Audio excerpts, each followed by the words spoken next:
Isabel de Castilla fue una reina muy famosa que en 1474 subió al trono para gobernar Castilla, Reino de España. Siempre se asocia a la figura de una mujer firme y decidida. Tenía la piel clara, los ojos claros y el pelo rubio. Con una apariencia delicada y frágil, habló con voz baja y suave, pero con seguridad y convicción. Casada con Fernando II de Aragón, ella y su marido protagonizaron un reinado de innumerables transformaciones para la nación española, preparándola para convertirse en una gran potencia europea en el siglo XVI. Isabel nació en Madrigal de las Altas Torres, en la provincia de Ávila, el 22 de abril de 1451. Sus padres fueron Isabel de Portugal y Juan II de Castilla. Tenía 2 hermanos, Alfonso, más joven que ella, y Enrique, fruto del primer matrimonio de su padre con María de Aragón. Cuando nació Isabel, Enrique ya tenía 26 años y estaba casado con Blanca, princesa de Navarra. Subió al trono en 1454, cuando murió Juan II. Tras la muerte de su marido, Isabel de Portugal se trasladó a Arévalo, un pueblo no muy lejano a Madrigal de las Altas Torres, llevando consigo a la pequeña Isabel y a Alfonso, su hijo menor. Con el paso del tiempo, Isabel de Portugal, sintiendo una profunda e inmensa tristeza por haber perdido a su marido, se convirtió en una mujer silenciosa, recluida y aislada. La niña entonces, como forma de escapar de esta infeliz situación, terminó acercándose y aferrándose a los preceptos de la religión católica.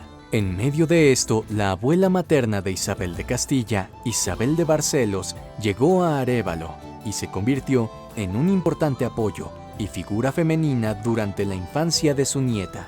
Mientras tanto, Enrique reinaba en Castilla. Era un rey completamente reacio a las ceremonias. Le gustaba estar aislado y vestía de forma muy sencilla, sin lujos, lo que no le correspondía con su función de noble. También sentía simpatía por los moros y los judíos, lo que causaba gran malestar para algunas personas que lo asociaban con las historias creadas por los lugareños de que eran personas peligrosas y crueles. Para empeorar las cosas sobre Henry, hubo comentarios sobre su falta de compromiso con el cristianismo. Como Enrique no había tenido hijos con Blanca e incluso era apodado Enrique el Impotente, la unión fue anulada por el Papa Nicolás V. Y posteriormente se casó con Juana de Portugal. Tras varios años de matrimonio, Juana se queda finalmente embarazada. Para no perder de vista ningún pendiente al trono, Enrique se llevó a sus hermanos Isabel y Alfonso a vivir con él en Segovia, donde se encontraba la corte. Los 2 niños tuvieron que abandonar la vida feliz y despreocupada que llevaban en Arévalo.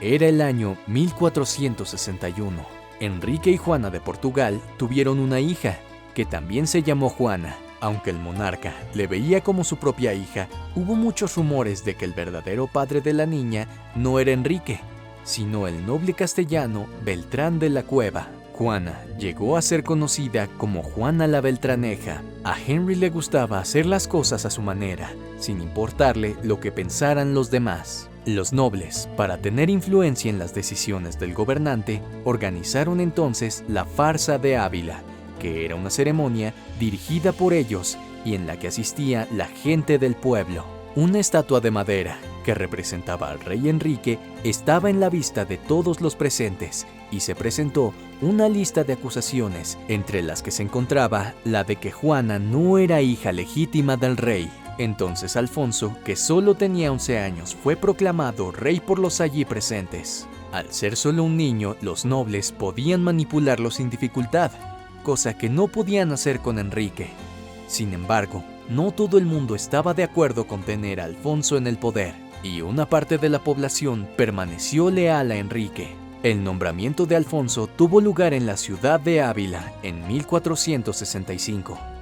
En 1468 murió, probablemente por envenenamiento. Con Enrique aún vivo y en el poder, la siguiente heredera al trono sería Isabel, ya que su sobrina Juana no era considerada hija legítima del rey. Enrique, accediendo a que su hermana fuera su sucesora, firmó en septiembre de 1468 el Pacto de los Troncos de Guisando, que era una especie de acuerdo entre Enrique e Isabel, por el que ésta era proclamada princesa de Asturias, es decir, sería heredera del trono. Luego se trasladó a Ocaña, una pequeña ciudad perteneciente al marqués de Villena, don Juan Pacheco. Isabel buscaba pretendientes y a cambio de ser sucesora de su hermano, se acordó que éste podría aprovechar a su futuro marido. Isabel tuvo numerosos pretendientes y finalmente se casó con Fernando II de Aragón, su primo segundo. El matrimonio tuvo lugar en octubre de 1469 y la unión se celebró durante 7 días en las calles de Valladolid. De hecho, Isabel no respetó el acuerdo con su hermano. El rey Juan II de Aragón le propuso la idea de casarse con su hijo Fernando, y ella aceptó sin decírselo a Enrique. Como ella y su prometido eran primos, la unión habría sido ilegal, y solo con la ayuda del Papa, que estaba a favor del matrimonio entre ellos, pudo celebrarse la boda. Enrique, por su parte, también incumplió el acuerdo alcanzado con su hermana, pasando el título de heredera a su hija Juana, y no a Isabel como se había acordado previamente. En 1474, Enrique murió. Mientras algunos querían a Isabel en el poder, otros eran partidarios de que Juana ocupara el trono, por lo que se produjo una inmensa disputa entre ambas. Juana se casó con el rey Alfonso IV de Portugal, por lo que el reino portugués pronto se puso de su lado. Como la nobleza de Castilla quería volver a Isabel como una nueva reina, comenzó la Guerra de Sucesión de Castilla, una guerra por la corona que duró desde 1475 hasta 1479. Al final, Isabel llegó al poder y Juana se quedó en Portugal, siendo enviada a un convento, donde permaneció durante muchos años. De esta manera, Isabel podía estar tranquila en su reinado, ya que no tenía que temer a su rival o que apareciera para querer ocupar su lugar. Ahora, Isabel de Castilla y su marido, codo a codo, tenían mucho que hacer por delante. Aunque Fernando tenía algo de poder en sus manos, su esposa poseía más, al ser la reina propietaria de Castilla. En cuanto a la función de gobierno que poseían, los dos se llevaban muy bien, siempre apoyándose y colaborando entre sí. Sin embargo, en relación con la vida matrimonial, Isabel sufrió profundamente por saber que su marido tenía amantes. Parecía amar a su esposa, pero no podía serle fiel y la reina se sentía muy mal por esta situación, viviendo con celos, pero siempre tratando de disimular ese sentimiento. En 1479, el padre Fernando murió. Su hijo heredó entonces el título de rey de Aragón. Isabel y su marido unieron ahora sus fuerzas para gobernar Aragón y Castilla a la par. En esa época, por cierto, ya tenían un heredero de esos reinos, que era su hijo Juan, nacido en 1479. De hecho, incluso antes de que naciera Juan, ya tenían una hija que, como su madre, se llamaba Isabel. Tenían 3 niñas más, Juana, María y Catalina. Durante su reinado, Isabel de Castilla y Fernando mostraron su descontento con el gran número de cristianos nuevos que vivían en España. Los cristianos nuevos, también llamados conversos, eran judíos que se habían convertido al cristianismo. La pareja quería gobernar una tierra cristiana y para ello era necesario deshacerse de los judíos que vivían ahí. Ciudades como Sevilla, Valladolid y Barcelona contaban con un gran número de judíos en su población, llegando a ocupar importantes cargos políticos y religiosos. Por ello, Isabel de Castilla, junto con su marido, creó la Inquisición española, o Tribunal del Santo Oficio de la Inquisición. Su función era castigar a los herejes, es decir, a los que atrapaban en las enseñanzas de la Iglesia Católica. La búsqueda de herejes comenzó en Sevilla, una ciudad donde había un gran número de judíos. Los conversos fueron llevados ante las autoridades civiles que ejecutaron los castigos. En la mayoría de casos, el hereje era sometido a la vergüenza pública, pero en algunas situaciones era cruelmente torturado e incluso muerto en la hoguera. El 6 de febrero de 1481, la Inquisición hizo sus primeras víctimas en la hoguera y muchas víctimas seguirían. La institución permaneció activa en España, ejecutando no solo a judíos, sino también musulmanes y protestantes. Aunque la Inquisición española actuaba buscando eliminar a los herejes, existía un reino de España llamado Granada, en el que vivían muchos musulmanes presentes en la región desde hacía siglos. Durante años, hubo una serie de intentos de expulsarlos del territorio español para hacerse con todo el territorio católico. Estos intentos se concentraron en innumerables batallas. Con el tiempo, solo un reino permaneció bajo el dominio musulmán, y fue Granada. Isabel y Fernando, descontentos por ello, enviaron allí un ejército cristiano para conquistar la ciudad. Victoriosos, los soberanos presionaron a la población musulmana y muchos se vieron obligados a marcharse. Ahora el nuevo reto era gobernar Granada. Así terminó el dominio musulmán en la península ibérica. Cristóbal Colón, el navegante italiano conocido por la conquista de América, se benefició del reinado de la astuta Isabel de Castilla para llevar a cabo un importante proyecto.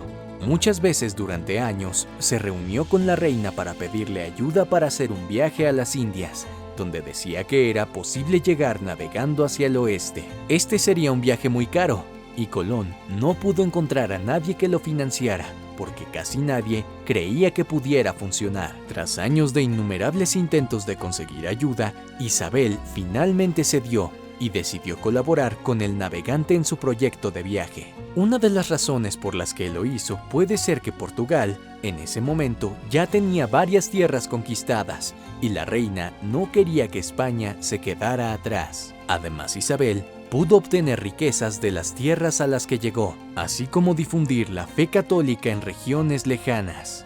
Todo ello sin contar, por supuesto, con que aumentarían su poder y prestigio como reina de Castilla. Con este viaje, cuyo objetivo era llegar a las Indias, Colón acabó llegando a América el 12 de octubre de 1492. Gracias a este viaje, los europeos pudieron colonizar tierras en el continente americano. Tanto España como Portugal en los siglos XV y XVI estaban en plena expansión marítima y comercial. Además, eran países que estaban surgiendo en el proceso de conquista y colonización. El problema era que empezaban a existir disputas por las tierras recién descubiertas. A continuación, se celebró un acuerdo entre España y Portugal que delimitó las tierras conquistadas por estos dos países. Este acuerdo se conoció como el Tratado de Tordesillas, ya que fue firmado en Tordesillas por representantes de los reinos portugués y español. Esto ocurrió en 1494, y el tratado evitaría los conflictos relacionados con las conquistas en América del Sur realizadas por Colón y otros exploradores de la época. La demarcación era una línea imaginaria que dividía América del Sur. España se quedaría con las conquistas al oeste de la línea y Portugal con las del este. Para España, el siglo XVI fue conocido como el Siglo de Oro por los materiales preciosos que se encontraron en el nuevo continente. El mismo año que se firmó el Tratado de Tordesillas, Isabel de Castilla y Fernando II de Aragón recibieron el título de Reyes Católicos de manos del Papa Alejandro VI por sus esfuerzos para mantener la unidad religiosa en España. Isabel para entonces ya tenía más de 40 años, y lo importante ahora era sacar adelante a sus hijos, concretando matrimonios que dieran lugar a buenas alianzas. La hija mayor, Isabel, se casó con de Alfonso, hijo de Juan II, rey de Portugal. Alfonso murió en un accidente mientras montaba a caballo e Isabel, viuda, volvió con sus padres. Más tarde se casó con Manuel, el Afortunado, que se convirtió en rey de Portugal tras la muerte de Juan II, de quien era prima. Juan, el segundo hijo de los reyes católicos, a su vez se casó con Margarita de Austria. Desgraciadamente Juan, que era el hijo predilecto de Isabel de Castilla y que poseía una salud frágil, acabó muriendo a la edad de 20 años de una enfermedad que no había sido identificada, pero que pudo haber sido viruela o tuberculosis. Isabel se encargó de cuidar a su nuera embarazada, por el verdadero afecto de la niña y también porque esperaba que naciera un niño que pudiera ser el nuevo heredero. Pero para tristeza de todos, Margarita sufrió un aborto y meses después volvió a su casa. Aunque Isabel y Fernando se sentían inmensamente abatidos y descontentos por todo ello, vieron una nueva posibilidad de tener un heredero, ya que su primogénita Isabel estaba embarazada. Sin embargo, sufrieron otro cruel golpe del destino. Dio a luz a un niño, pero no pudo recuperar las fuerzas y acabó muriendo. Siguiendo el deseo de su madre, el niño recibió el nombre de Miguel. Isabel de Castilla y su marido, desolados por la pérdida de sus 2 hijos, en tan poco tiempo pusieron toda su atención en el niño, que en el futuro heredaría Castilla, Aragón y también Portugal.